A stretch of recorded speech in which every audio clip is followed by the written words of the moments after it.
हाय viewers, कैसे हो आप लोग। व्यूअर्स, आज का जो हमारा टॉपिक है वो है थर्मल एक्सपेंशन वॉल या मेटरिंग डिवाइस भी इसको बोल सकते हैं। जैसे कि मैंने आप लोगों को रेफ्रिजरेशन साइकिल में बताया था कि एक फ़्लो कंट्रोलिंग डिवाइस भी हम यूज़ करते हैं एवोपरेटर से पहले।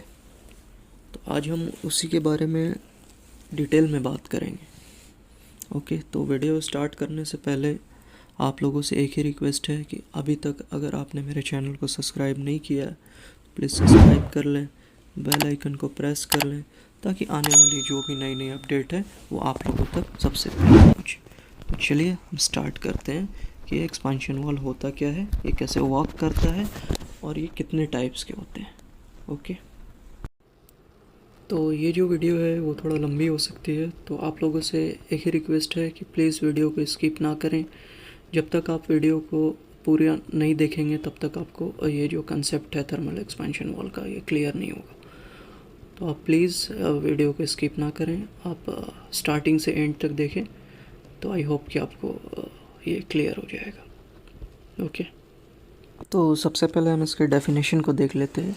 डेफिनेशन में क्या बोल रहा है। Expansion valve is a device which expands the liquid refrigerant to the lower it pressure and temperature before the refrigerant enter the evaporator.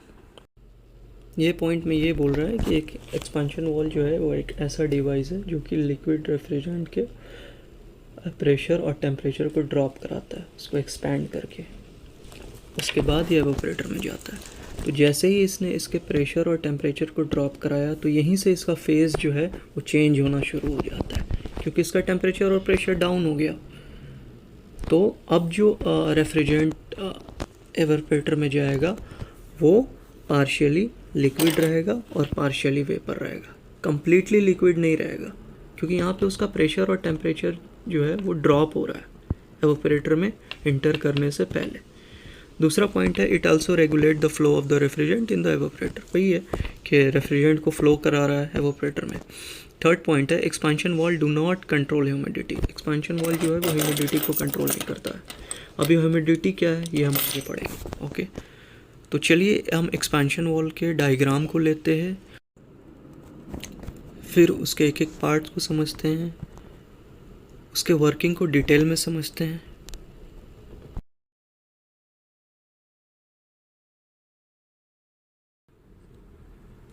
सबसे पहले आप देखिए, ऊपर वाला जो पार्ट है उसको हम डायफ्राम बोल रहे हैं। उसके लेफ़्ट साइड में जो डायफ्राम से एक कनेक्टेड ट्यूब है जिसको हम कैपिलरी ट्यूब बोलते हैं, और वो कैपिलरी ट्यूब जो है वो थर्मल बल्ब से अटैच है। वो जो थर्मल बल्ब है वो एवोपरेटर के आउटलेट पे फिक्स हुआ है। ओके, फिर अंदर वाला जो पार्ट है वो आप देख सकते हो, वॉल सीट है, स्प्रिंग है। ओके, तो चलिए अब हम इसके वर्किंग को समझते हैं।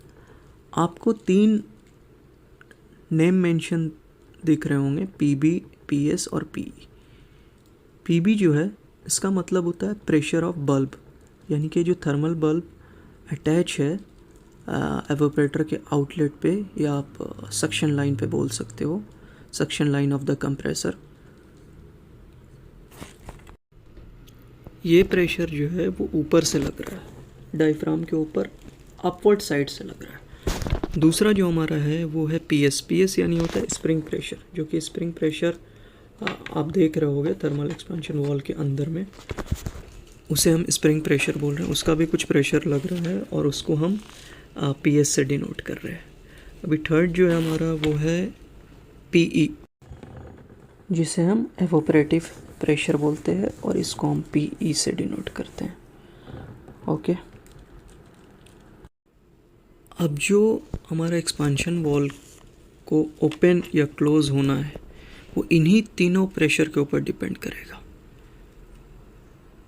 तो इसको हम आगे डिटेल में समझेंगे। ओके, अभी हम इसको डिटेल में समझते हैं। आपको ये थर्मल बल्ब दिख रहा होगा जो कि एवोपरेटर के आउटलेट पे अटैच। ओके, इसके अंदर भी रेफ्रिजरेंट होता है। ये जो थर्मल बल्ब है वो पार्शियली फील्ड रहता है सेम रेफ्रिजरेंट से जो हम रेफ्रिजरेंट इस सिस्टम में यूज़ कर रहे हैं। ओके, तो वो सेंस करता है एक्चुअली कि इस जिस लाइन से वो अटैच है, यानी एवोपरेटर या आप उसको बोल सकते हो कंप्रेसर के सक्शन लाइन से अटैच, तो वो उस लाइन के टेम्परेचर को सेंस करेगा। अगर वो सेंस करता है कि इस लाइन का जो टेम्परेचर है जहाँ वो अटैच है वो बहुत हाई जा रहा है, तो ये क्या करेगा, इसके अंदर जो लिक्विड है, जब ये सेंस करेगा कि हाई है, तो इसके अंदर का जो लिक्विड है ऑटोमेटिकली इसके लिक्विड का प्रेशर और टेम्परेचर जो है वो हाई होना शुरू हो जाएगा, जिसके वजह से वो क्या होगा, कैपिलरी ट्यूब के थ्रू मूव करेगा और वो कहाँ जाएगा, डायफ्राम के ऊपर। डायफ्राम पे जाने के बाद वो उसके ऊपर अपना प्रेशर लगाएगा।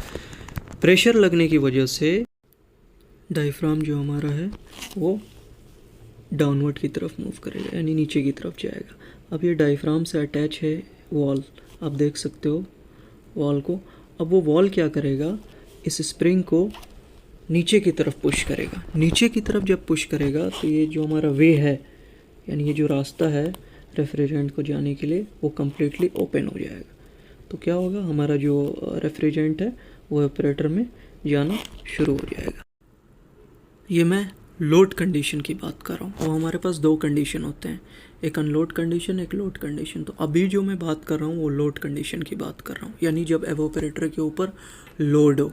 वो लोड कैसे पता चलेगा कि जैसे आप आगे पढ़ोगे HU क्या होता है, उसमें कुछ डक्ट्स लगे रहते हैं, जैसे सप्लाई डक्ट हो गया, रिटर्न डक्ट हो गया, फ्रेश एयर डक्ट हो गया।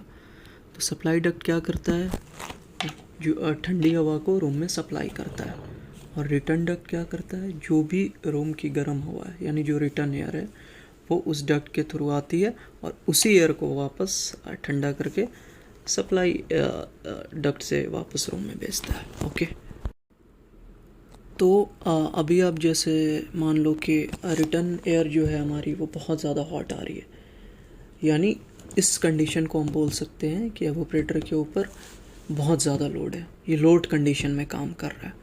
तो उस सेंस में क्या करेगा, वो एक्सपेंशन वॉल्व जो है वो हमारा कंटिन्यूसली ओपन रहेगा। अब मान लो एक कंडीशन ऐसी आएगी जब क्या है, रिटर्न भी हमें ठंडी मिलने लगे, तो उस टाइम पे क्या है, एवोपरेटर को ज़्यादा वर्क नहीं करना रहेगा। उस कंडीशन को हम अनलोड कंडीशन कहते हैं। उस टाइम पे क्या होगा कि ये जो थर्मल बल्ब है जो कि अटैच है आउटलेट ऑफ द एवोपरेटर, वो सेंस ये करेगा कि ये जो रेफ्रिजरेंट पास हो रहा है इस लाइन से, वो उसका जो टेम्परेचर है वो नॉर्मल है। नॉर्मल यानी कि इन सेंस के ठंडा है। ओके, तो अब इस थर्मल बल्ब के अंदर जो रेफ्रिजरेंट है उसका भी टेम्परेचर डाउन होना शुरू हो जाएगा, सेम इसके लाइन की तरह। जितना इसका टेम्परेचर है उसका भी टेम्परेचर सेम होना शुरू हो जाएगा। तो जब टेम्परेचर डाउन होना शुरू होगा, जिसकी वजह से प्रेशर भी डाउन होना शुरू हो जाएगा। तो अब क्या होगा उस सिचुएशन में, अब ये जो डाउन साइड से दो प्रेशर जो लग रहा है, स्प्रिंग प्रेशर और एवोपरेटर प्रेशर, अब ये दो प्रेशर एक साथ डाउन साइड, उसका प्रेशर डाउन होने की वजह से वो अब उतना प्रेशर उसके ऊपर डायफ्राम के ऊपर दे नहीं पाएगा, और उस सिचुएशन में क्या होगा, इन दोनों का प्रेशर ज़्यादा हो जाएगा, pressure of spring and pressure of the evaporator. इसके वजह से क्या है, डायफ्राम हमारा ऊपर की तरफ मूव होगा, और ऊपर की तरफ मूव होने की वजह से क्या होगा कि वॉल जो है हमारा वो डायफ्राम के साथ ही अटैच है। जब डायफ्राम ऊपर मूव होगा तो ये वॉल भी ऊपर मूव होगी। जब वॉल ऊपर मूव होगी तो हमारा जो वे है रेफ्रिजरेंट को जाने का वो हमारा क्लोज हो जाएगा। क्लोज जब होगा तो हमारा रेफ्रिजरेंट जो है वो आगे नहीं जाएगा। क्लियर? तो आप सिंपल सा समझ लो कि जब हमारे एवोपरेटर के ऊपर लोड रहेगा तो क्या होगा, एवोपरेटर के आउटलेट पे जो थर्मल बल्ब लगा है, इसके अंदर जो रेफ्रिजरेंट है उसका टेम्परेचर और प्रेशर ऑटोमेटिकली बढ़ जाएगा, जिसकी वजह से वो डायफ्राम के ऊपर प्रेशर बनाएगा। प्रेशर बनाने की वजह से क्या होगा, ये वॉल जो है वो ओपन हो जाएगा स्प्रिंग को प्रेस करके, और फिर जो हमारा रेफ्रिजरेंट है वो एवोपरेटर में जाना शुरू हो जाएगा। और अगर मान लो कि एवोपरेटर के ऊपर लोड नहीं है तो ये जो थर्मल बल्ब है वो सेंस करेगा उसके लाइन को कि अभी इसका जो टेम्परेचर है वो नॉर्मल है। तो सेम थर्मल बल्ब के अंदर जो रेफ्रिजरेंट है उसका भी टेम्परेचर नॉर्मल होना शुरू हो जाएगा, जिसकी वजह से उसका प्रेशर भी डाउन होना शुरू हो जाएगा। डाउन होने की वजह से अब ये जो पीई और पीएस जो दो प्रेशर डाउन साइड से लग रहे हैं, उसका प्रेशर पीबी के प्रेशर से ज़्यादा हो जाएगा, जिसके वजह से वो डायफ्राम को ऊपर की तरफ मूव करेगा। जब ऊपर की तरफ मूव करेगा तो हमारा जो वॉल है वो क्लोज़ हो जाएगा, तो हमारा जो रेफ्रिजरेंट है वो आगे मूव नहीं करेगा। तो इसी तरह से हमारा एक्सपेंशन वॉल जो है वो वर्क करता है। तो आई थिंक कि आपको ये क्लियर हुआ होगा। अगर आपको क्लियर नहीं है तो आप मुझे कमेंट बॉक्स में पूछ सकते हो। आप ये एक्सपेंशन वॉल को देख सकते हो, इसमें 3 पोर्ट दिए हुए हैं। एक तो सक्शन हो गया, मतलब एक साइड से फ्रीऑन रेफ्रिजरेंट जो है वो जाएगा, दूसरे साइड से आउट होगा। और थर्ड वाला जो पॉइंट है वो हमारा इक्वलाइज़र पॉइंट है, जहाँ से हमारा एवोपरेटर का प्रेशर लगेगा, जिससे हम पीबी से डिनोट करते हैं।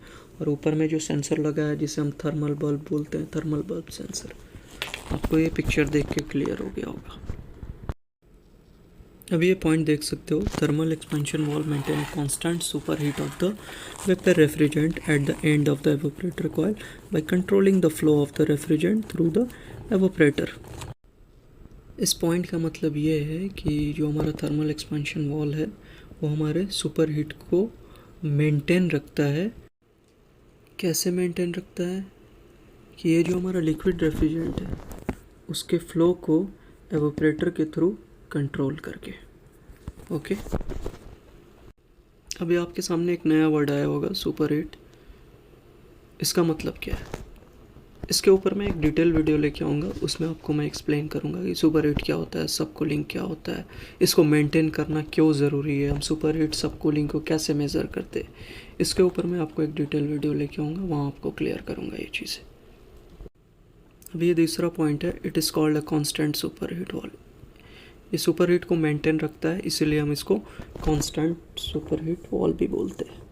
ओके, अब ये जो एक्सपेंशन वॉल है इसको हम 3 कैटेगरी में डिवाइड करते हैं। फर्स्ट है कैपिलरी ट्यूब, दूसरा है जो आपने अभी पढ़ा है थर्मल एक्सपेंशन वॉल, और थर्ड होता है इलेक्ट्रॉनिक एक्सपेंशन वॉल या इलेक्ट्रिक एक्सपेंशन वॉल। अगर इसके ऊपर आपको डिटेल में वीडियो चाहिए तो आप मुझे कमेंट बॉक्स में बताएं, मैं कैपिलरी ट्यूब और इलेक्ट्रॉनिक एक्सपेंशन वॉल के ऊपर डिटेल में वीडियो लेके आऊँगा। थर्मल एक्सपेंशन वॉल को तो मैंने आपको डिटेल में एक्सप्लेन कर ही दिया है। कैपिलरी ट्यूब आप एक नॉर्मल समझ लो, जो हम रेफ्रिजरेटर वगैरह में यूज़ करते हैं, जो एक्सपेंशन डिवाइस, उसको हम कैपिलरी ट्यूब बोलते हैं। इलेक्ट्रॉनिक एक्सपेंशन वॉल है, ये नॉर्मली हम चिलर्स वगैरह में यूज़ करते हैं, जो बड़े बड़े यूनिट्स। बाकी जो हमारे सेंट्रल एसीज़ हैं उसमें तो हम थर्मल एक्सपेंशन वॉल ही यूज़ करते हैं। ओके, तो आप यहाँ पिक्चर में भी देख सकते हो कैपिलरी ट्यूब और एक्सपेंशन वॉल।